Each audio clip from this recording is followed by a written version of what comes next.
Thank you, Judy. That was wonderful. Yes, life. So how did you greet the day? I often wonder if Sharon wakes up laughing or Judy wakes up singing. I saw Darlene just singing that song. It was just the energy level as people came in. It was just watching each of us contribute like cells to the whole. So today is the solar eclipse later this evening. Apparently it started in Asia on the 21st. There's a picture of the all lining up, the Earth, the Moon. And I have been reading lately, several books, usually I am, but Biology of Belief by Bruce Lipton. 2 copies are in the bookstore in case it becomes of interest to you. And also the Spontaneous Healing of Belief by Greg Braden. So as usual, everything integrates, everything is beautifully done because Judy's song is absolutely appropriate. Let's see how that works. So love points the way through law is the theme. And the talk title is Come Out, Come Out. Now, as soon as I hear that, it's like, wherever you are. But life is not what you see, it's what you project. And you project what you've learned, by the way. Observation has its role in gaining perspective only when it's inspired by faith and a growing sense of belonging, is the description of the talk. We'll see if it comes anywhere near. So, Thoreau said, the true harvest of your daily life is something as intangible and indescribable as the tints of morning or evening. It's a little stardust caught, a segment of the rainbow. It's being alive every single day and setting your intentions for love. So what is possible? Humans are so dependent on the spoken and the written language that we've neglected our energy sensing communication device, our system. Not always, but enough times that really it doesn't do us service. I was sensing the energy as I say, as we came in, and it's just the waves of energy and the laughter and the flow. And we get it when we're in the presence of this kind of thing, but it's happening all the time. We're sensing. Jill Bolte Taylor said, you are responsible for the energy you bring into the room. I taught in Hong Kong for a couple of years. And initially I was in one room doing with 2-year-olds, which was quite fascinating. They start at 2. And then I became the English teacher that traveled around the school, going room to room and teaching English to all the different classes. So I would go in and I'd say, good morning, class. And they'd say, good morning, Miss Sharon. It became one word, Miss Sharon. And one day I went in and they were, good morning, Miss Sharon. So I said, wait a minute. How are you? And they said, fine, thank you. I said, ask me how I am. And they said, how are you, Miss Sharon? And I said, I am wonderful. And they laughed and they laughed, so I asked them, and they were. The next day, each morning and noon, there'd be a receiving line as the children came into school. All the teachers lined up, greeting. And so this little guy came, he stopped in the door. As I describe this, I can still see him in silhouette. And he goes, Miss Sharon, I'm wonderful! And I told my mom that, and she was talking to her sister, my aunt, and they absolutely believed that I would have changed some of those children's lives. Now, this is the thing. We imprint. Everything goes into the subconscious. So everything is there. So let's talk about awareness and consciousness and intentions. So the biology of belief, Dr. Bruce Lipton is a former medical school professor and a research scientist, and he's examined the mechanisms by which cells receive and process information. Have you ever wanted to make any changes in your life? I have. I'll share the information that I gleaned from these books recently, and perhaps it'll become easier. So the research radically changes our understanding of life. It shows that genes and DNA do not control our biology. Instead, DNA is controlled by signals from outside the cell, including the energetic messages emanating from our positive and negative thoughts. So if you think a negative thought, it has an impact. Ernest Holmes said, "One day science and religion will walk hand in hand," and it's happening now. A single cell's awareness of the environment, not the genes, that sets into motion the mechanisms of life. The character of our lives is determined not by our genes, but by our responses to the environment, the signals that propel life. So this information is fascinating to me, and with understanding comes possibility. So, every single cell possesses the functional equivalent of a nervous system, a digestive system, a respiratory system, an excretory system, endocrine, muscle. It is a little being. Has everything we do. And if the cell is ailing, you look first to the cell's environment, not to the cell itself.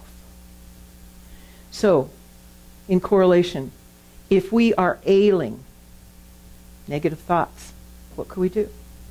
We could change our environment, move into a more positive, go to one of Sharon's classes, laughing classes, like Mahanika did.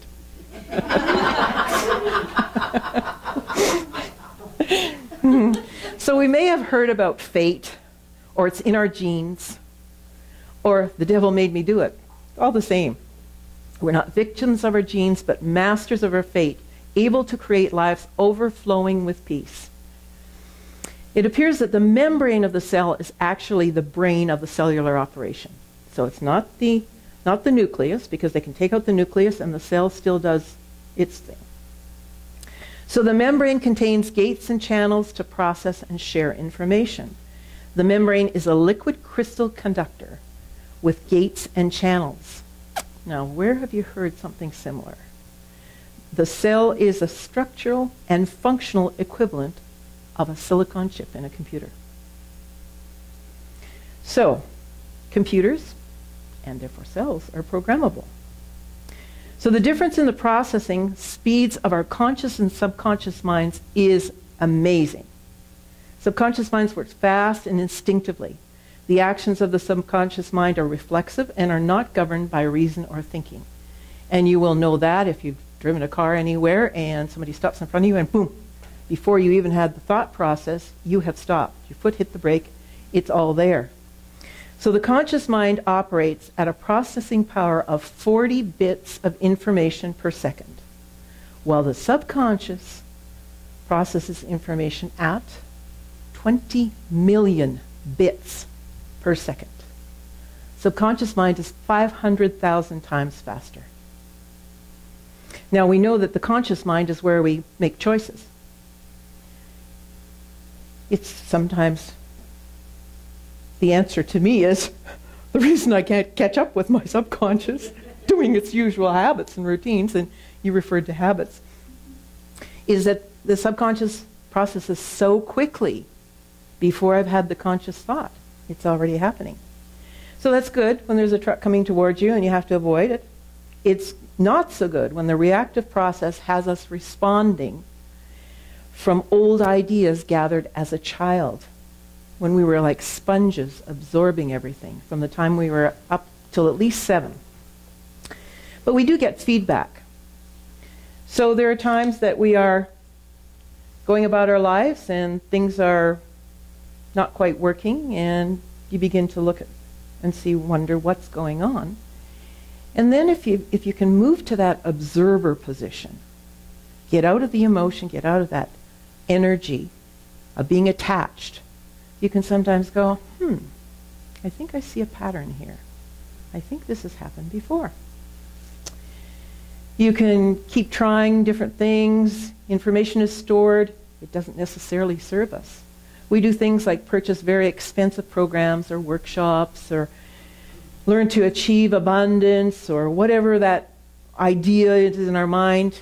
And then we do things like lose the password or forget the date of the workshop. There's feedback there. So what's going on? Don't judge, simply observe.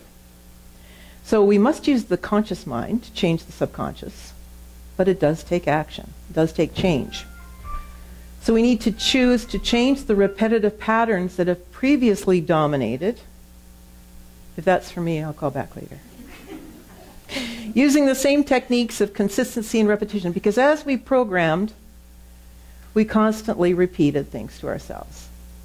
They weren't always nice. How could you be so stupid? Who do you think you are? Those kinds of things. And every time we store it. So the subconscious mind is a stimulus playback device. It works only in the now. Now, we all want to be in the now, but is that the now we want to be in when you think about it? So misperceptions and errors that were recorded, such as the unworthy or stupid, that programming will play back until it is consciously changed. That's where the power is. So often we think we don't know our subconscious data, but we can observe it. Sometimes there's a reaction to something that's extreme. It's like, came out of nowhere. Pushed my buttons. Exactly. That's what's going on. It is the program that's there. You get the trigger, you respond. So we need to, where have we heard this one? Change our thinking, change our life. So positive thinking is a placebo effect. And we know placebos work. Negative thinking, it works too. It's a nocebo effect. Now, Mahatma Gandhi said, your beliefs become your thoughts. Your thoughts become your words. Your words become your actions. Your actions become your habits. Your habits become your values, and your values become your destiny. Not your genes, but you, your values. So that which thought has done, thought can undo. Or as Yoda said, you must unlearn what you have learned. Specifically, you want to unlearn that which no longer serves you. So observe the stories that you're repeating all the time. Are you bored yet? Have you absorbed the wisdom that may be there in some of those stories? Is it time to act as your own editor and change? So cells, like people, gravitate to a life-sustaining signal, a growth response. They also move away from threatening signals, a protection response. But sometimes what happens is we want to stay there. By staying there, it inhibits and compromises our growth. So we want to choose to reframe the stories that we have programmed within us with the truth of who we really are, a divine expression. So lifelong habits of wrong thinking can be consciously and deliberately neutralized, and an entirely new order of mental and emotional reaction established in mind. So said Ernest Holmes in The Science of Mind. Negative emotions are like energy.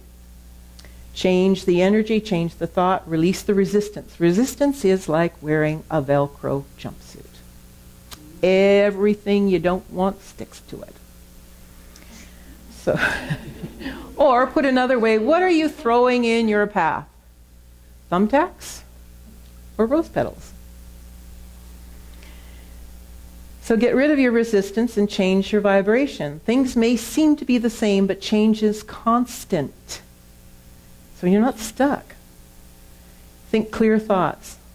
So the challenge is that as young children, we absorb the environment, and we observe it, and we download data we call worldly wisdom from parents or others who may or may not be very wise, directly into the subconscious. Beliefs are passed on, and this can be, but is not necessarily a good thing. So the subconscious mind is a programmable hard drive into which our life experiences are downloaded. Subconscious programming takes over the moment your conscious mind is not paying attention. As in driving a car. I've been driving along Deerfoot and went, that was my turn. But I wasn't present there. So the conscious mind can think past and future, but the subconscious mind is always operating right now. Have you ever observed a parent trying to change a child's mind in a grocery store? Cajoling, voices raised. Well, it's a similar experience. the conscious mind cannot change the subconscious mind by yelling or cajoling. The tapes and the programs just play. So what's the answer? And it's not enough willpower. We all know we've decided to go on a diet or avoid sweets, and the next thing you know, there it is in your hand and you didn't even see it coming. Total surprise. So we can't reason with a program. We need to reprogram. We need to stop all criticism. It never changes a thing. Refuse to criticize yourself and others. Now, Dr. Joyce Brothers years ago did a study that when women look in the mirror, they look in and they look for everything that's wrong with the idea that they'll fix it. Whereas men can have their weekend growth of beard, they can be looking a little ragged because they had a party the night before, and they look in the mirror and go, looking good. Just a different way of processing. I like that one though. So stop terrorizing yourselves with your own thoughts. It's a dreadful way to live. Self-hatred is only hating your own thoughts, because thoughts are things. So don't hate yourself for having the thoughts. Gently change them. So be gentle with yourself and be kind to yourself and be patient as you learn the new way of thinking, because that's what's required. Unless you like where you are. Treat yourself as you would someone you really loved. So here's a conversation with a help desk. So call the help desk and the customer service rep is asking, what does the message say? Yeah. And the client replies, it says error 412, program not run on internal components. What does that mean?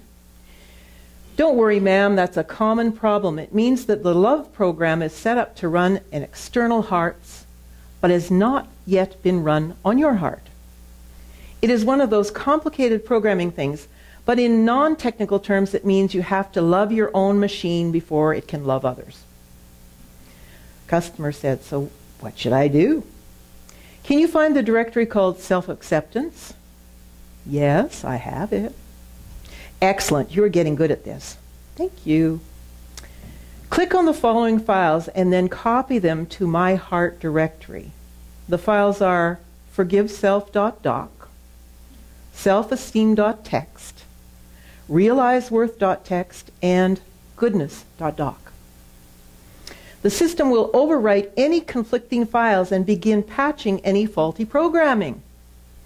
Also, you need to delete selfcritic.exe from the directories and then empty your recycle bin afterwards to make sure it is completely gone and never comes back.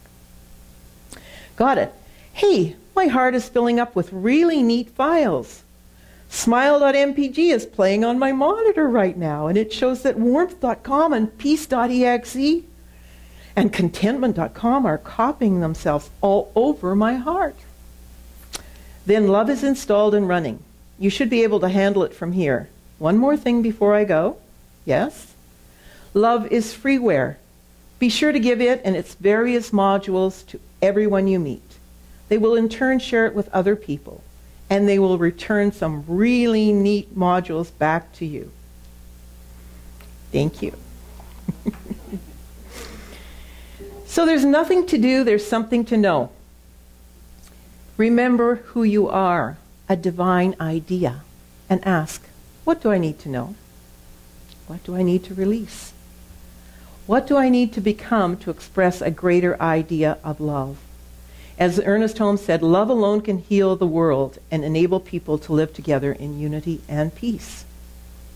And that applies in families, it applies within ourselves.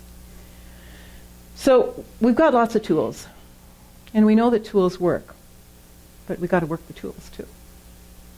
So meditation, everybody's done the meditation, and I think sometimes we get a little worked up about how it has to be the right way. Perfect is not the answer.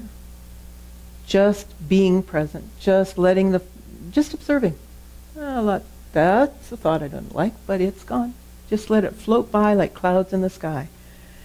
Deepak Chopra, I was listening to a tape of his, and one time he was saying, I'm moving my body, relaxed in the chair, and I scratch my nose, and I glance at the thing. He said, what am I doing? He said, I'm meditating. Because it's not necessarily that you have to be absolutely stiff. You can have a moving meditation. So there's exercise.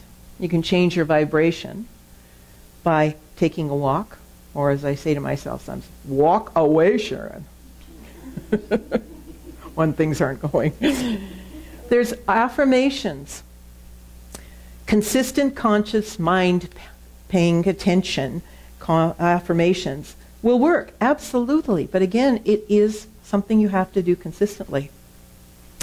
Noah St. John has brought up in his secret code book, says, not affirmations, but afformations.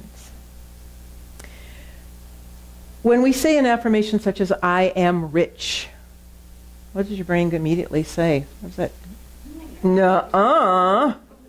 Are you kidding? Have you seen my bill? So the human mind is always in the process of asking and seeking the answers to questions. So we can use that. Change it not to, I am rich, but why am I so rich? And can you think of things that make you rich?